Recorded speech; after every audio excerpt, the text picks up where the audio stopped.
Good morning.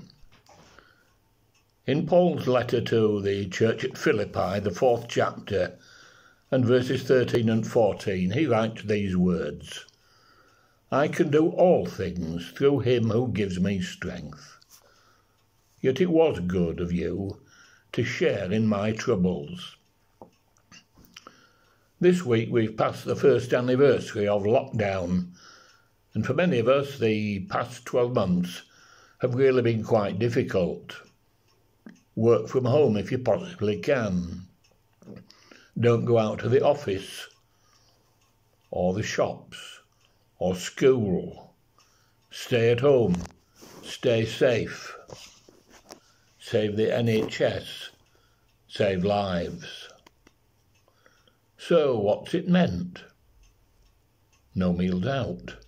No visits to the theatre, the cinema, the pub or the nightclub, whatever that floats your boat.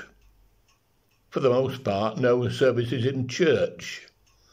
No opportunity to visit friends or family, to give the grandkids a hug or a squeeze. In fact, not a lot of laughs really, was it?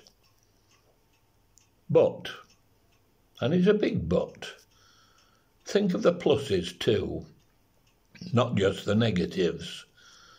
So much love, so much generosity, so many things to say thank you for. First of all, of course, thank you to the NHS for all that it has done above and beyond the call of duty. Thank you to friends, to family, to neighbours, to people we pass in the street who have learned how to smile and say hello. That's not happened much in the past, has it?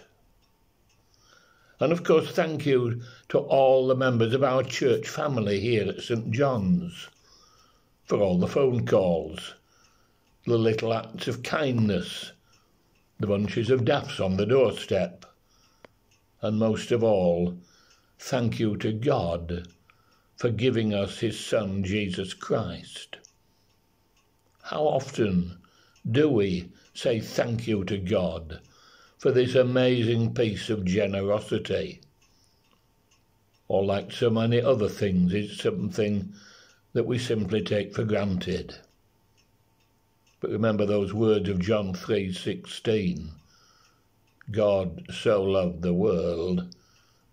Now that really was true generosity. And that same generosity has been with us to support us, to sustain us all this time of lockdown. In chapter 4 this week of Philippians, we've been thinking about the new generosity. And this was reflected in the way the Christians at Philippi supported Paul in his captivity without even being asked. They were a generous church, and Paul was grateful and didn't forget to say thank you either. And I believe that St John's has once again shown itself to be a generous church in the way that it supported us all the last year or so in so many different ways.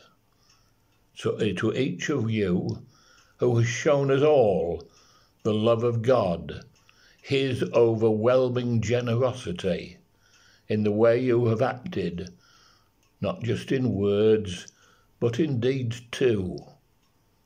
Thank you. Thank you so very, very much, and have a great day. Amen.